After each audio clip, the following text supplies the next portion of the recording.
Aujourd'hui, j'ai envie de traiter le sujet de la restriction et de la peur de se restreindre. C'est vraiment marrant parce que en 2017, même 2018, quand j'ai commencé à accompagner des personnes sur ces sujets-là, le truc qui revenait souvent en séance, c'était plutôt la peur de pas se restreindre assez, la peur de manger trop. J'avais pas mal de personnes qui me disaient voilà, je suis en obésité, je suis allée voir un nutritionniste ou une nutritionniste, cette personne m'a fait un plan alimentaire et j'ai l'impression que je mange trop, j'ai peur de pas me restreindre assez, que ça n'aille pas assez vite, ou que si je me restreins pas un peu plus, eh ben, je vais pas perdre de poids. Et aujourd'hui, les choses que j'ai, c'est plutôt des personnes qui me disent j'ai peur de me restreindre, j'ai peur de m'empêcher de manger un truc, j'ai peur comme par magie que si je me restreins, et ben d'un seul coup, je vais avoir un effet rebond de fou et que je vais exploser tous les placards, etc. Et donc j'observe comme ça cette peur de la restriction, cette peur du contrôle alimentaire. Et j'ai envie dans cette vidéo de prendre le temps de la traiter, d'en discuter avec vous. Donc bienvenue, si vous ne me connaissez pas déjà, je m'appelle Esther Taïfé, je suis coach de vie depuis 2017, thérapeute IFS depuis je sais plus quand, mais il n'y a pas longtemps, il y a un an ou deux. J'accompagne ici principalement des personnes qui ont des problématiques liées à leur rapport au corps et à la nourriture. Je fais ça à distance, via Zoom actuellement. Donc vous avez un lien dans la description pour prendre un rendez-vous avec moi en ligne si ça vous intéresse. Et j'ai aussi plein de ressources gratuites, notamment sur cette chaîne. Vous avez des vidéos, mais j'ai aussi une masterclass complètement gratuite qui vous aide à comprendre comment arrêter les compulsions alimentaires. Donc si ça vous parle, vous avez le téléchargement juste en dessous. Et vous avez aussi mon livre si vous aimez la lecture et que il est aussi disponible en audio d'ailleurs sur Audible, mais ça s'appelle Maigrir à tout prix. J'avais tout essayé sauf de m'aimer. C'est aux éditions Erol et vous trouvez ça dans tous les endroits où on vend des livres. Et ici sur cette chaîne, je sors une vidéo tous les mercredis, donc si ça vous botte, n'hésitez pas à vous abonner parce que j'essaye de vous transmettre un maximum d'outils, un maximum de choses que je peux transmettre à une audience. Évidemment, ça remplacera jamais un accompagnement individualisé, ça va pas remplacer votre psychologue, ça va pas remplacer votre nutritionniste, ça va pas remplacer votre médecin, évidemment, mais je suis là pour vous donner des clés, des outils et aussi faire qu'on réfléchisse ensemble à des problématiques qui nous concernent. Et en général, ça fait beaucoup de bien de juste croiser d'autres personnes qui vivent les mêmes choses que vous et faire ce que j'appelle de l'humanité commune. Voilà. Donc sur cette question de restriction, si on en vient au sujet de la vidéo, en fait, ces dernières années, il y a eu un changement de vision des choses grâce au body positive, grâce au fait qu'on a plus parlé de l'obésité et de ses vraies causes, du fait que c'est multifactoriel, que juste dire ben les obèses c'est juste des personnes qui mangent à McDo, il faut qu'elles arrêtent de manger à McDo et de se taper des je sais pas combien de goûters dans la journée et qu'elles arrêtent de grignoter et tout ça et qu'elles se mettent un peu au sport. Bon, on a commencé à sortir de ce discours-là. Je dis pas que c'est réussi hein, et que partout on a réussi à sortir de ce discours-là, mais il y a quand même des avancées qui sont faites, et notamment une prise de conscience par le public, mais qui est déjà dans la littérature scientifique depuis un moment, et moi j'étais moi-même passée à côté quand j'ai commencé à travailler dans ces domaines-là. J'en suis désolée, parce que j'aurais pu accéder à cette littérature scientifique, mais c'était pas le discours ambiant, du coup j'y ai même pas pensé en fait, j'ai même pas pensé à rechercher dans cette direction, parce que le discours ambiant était quand même, si vous êtes en surpoids ou en obésité, bah, c'est parce que vous restreignez pas assez, ou que vous bougez pas assez en fait, vous mangez trop et vous bougez pas assez, donc j'ai d'abord cherché dans cette direction-là, je pense, comme nous tous en fait. Donc voilà, du coup, je suis passée à côté, mais en fait, on sait déjà un petit moment que en fait, les régimes ne fonctionnent pas, que la restriction alimentaire, les personnes qui volontairement réduisent leur quantité ou la nature de leurs aliments, font ce qu'on appelle de la restriction cognitive dans le jargon, là, quand on en parle sur internet, mais en fait ça veut pas dire grand chose d'un point de vue scientifique, mais quand ils décident en fait volontairement de contrôler leur alimentation, eh bien sur le long terme, ces personnes-là vont développer du surpoids, de l'obésité, souvent accompagnés de troubles du comportement alimentaire. C'est bien sûr pas 100% des gens, bien sûr on peut pas prédire exactement, mais il y a une tendance, il y a une corrélation. On ne sait pas si c'est une causalité, mais il y a une corrélation entre les deux facteurs.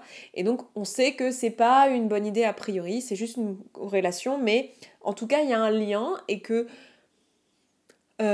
faire de la restriction ne semble pas être une bonne idée. Dans la pratique, vous l'avez peut-être même déjà vécu vous, et c'est aussi pour ça que vous en voulez maintenant que vous comprenez ces mécanismes-là, mais vous avez peut-être déjà vécu ce truc de je fais un régime complètement loufoque, type soupe aux choux, hein, voilà, pour ma génération. Alors je crois que maintenant c'était plus les trucs... le régime banane, le régime, enfin les monodiètes qui étaient pas mal à la mode il y a quelques années. Il y a eu beaucoup aussi des choses autour des régimes cétogènes. beaucoup de jeûnes intermittents qui étaient transformés en régime, alors que en fait ça peut être une manière de s'alimenter qui a du sens, mais et qui est appropriée pour certaines morphologies, certaines personnes, il y a des gens pour qui ça fonctionne bien, mais il y a aussi des gens qui l'ont appliqué comme un régime restrictif. Donc bref, des trucs qui paraissent complètement déments, où on coupe des groupes entiers alimentaires, où on coupe des quantités comme ça d'un coup. Bon, bah, vous l'avez déjà vécu, certes, vous perdez du poids, mais vous terminez en compulsion alimentaire et vous vous retrouvez à d'un seul coup craquer, manger pour compenser parce que vous vous êtes trop restreint et parce que vous avez faim. Donc, ça m'amène à la première notion importante pour comprendre de quoi on parle et pour essayer de répondre à cette question, est-ce que la restriction c'est dangereux ou pas, est-ce que vous avez raison d'en avoir peur, c'est qu'il faut comprendre ce qu'il y a derrière ce mot. Il y a deux choses en fait. Il y a le fait que se restreindre dans son alimentation peut faire que votre corps est sous-nutri ou malnutri, c'est-à-dire qu'il vous manque des nutriments ou vous n'avez pas assez de nutriments. D'accord ? Donc ça, c'est la première chose, c'est juste ça vous donne faim, en fait, vous avez faim. Donc il y a beaucoup de personnes qui ont des compulsions alimentaires juste parce qu'en fait, bah oui, elles ont faim.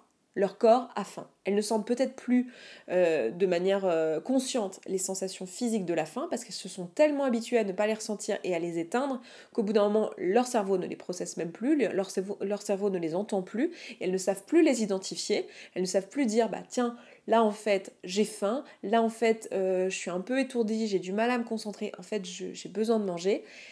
Elles savent plus dire ça et en fait leur corps est affamé.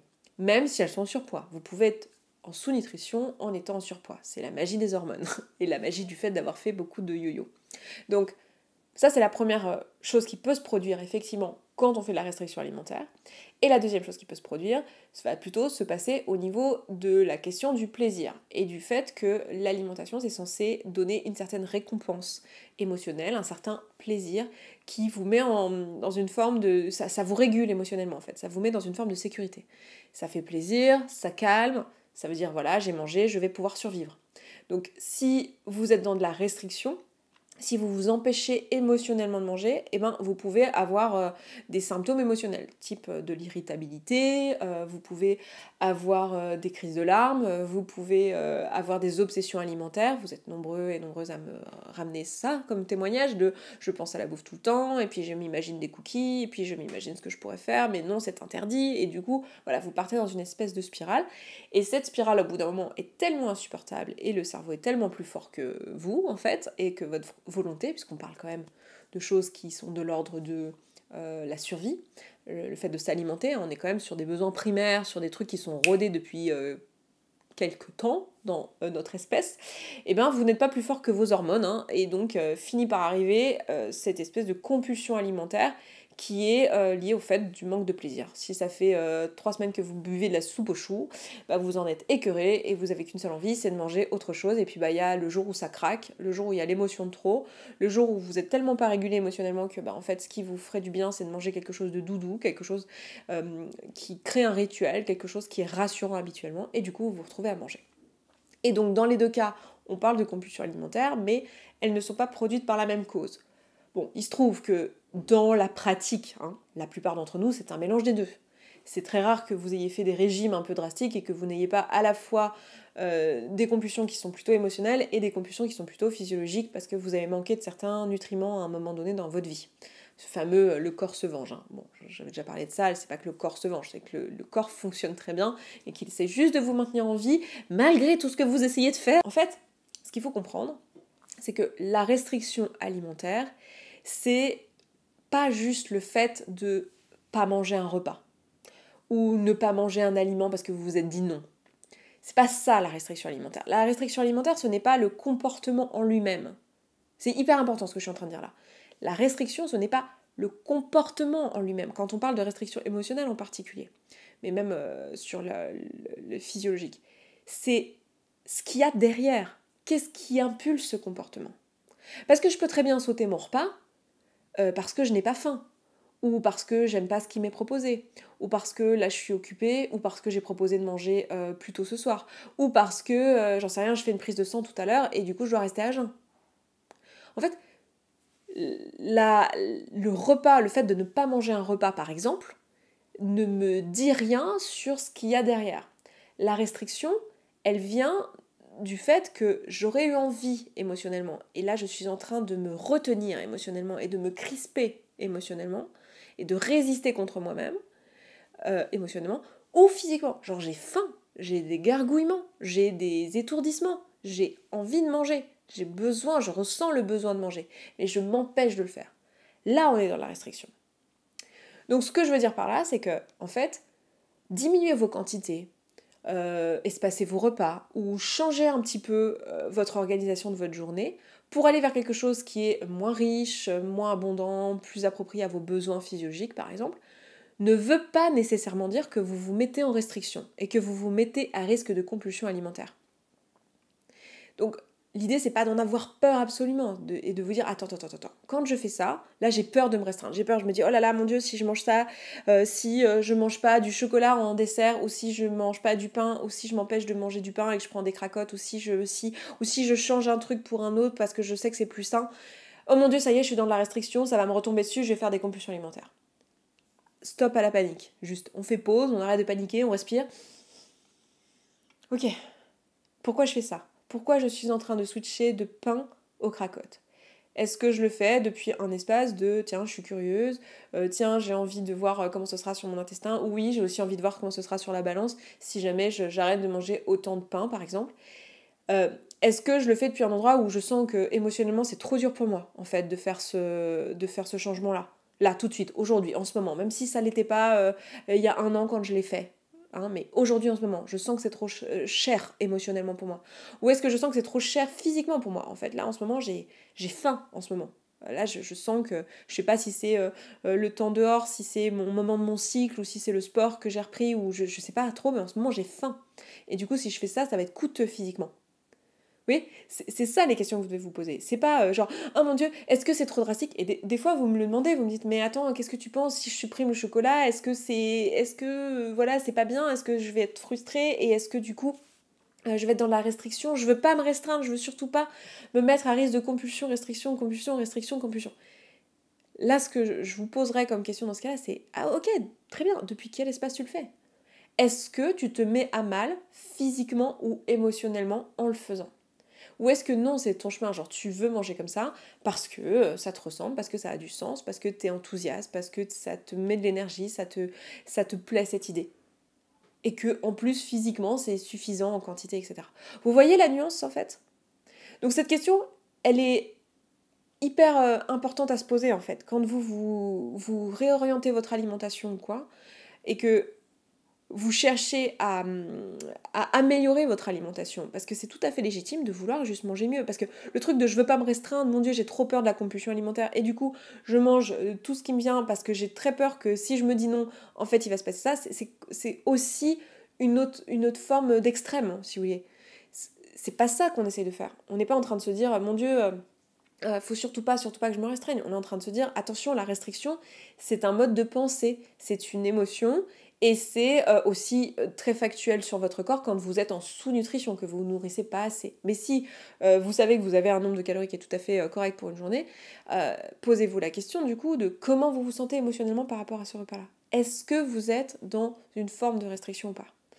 Parce que ce n'est pas le comportement qui fait la restriction, mais bien l'intention, l'énergie dans lequel vous êtes. Et c'est comme le fait de dire, voilà, 1800 calories, mon Dieu, c'est de la restriction. Bah, ça dépend pour qui, en fait. Si vous êtes un homme qui dépense 1500 calories en temps normal, oui, ça peut être un peu trop peu pour votre corps, c'est pas impossible.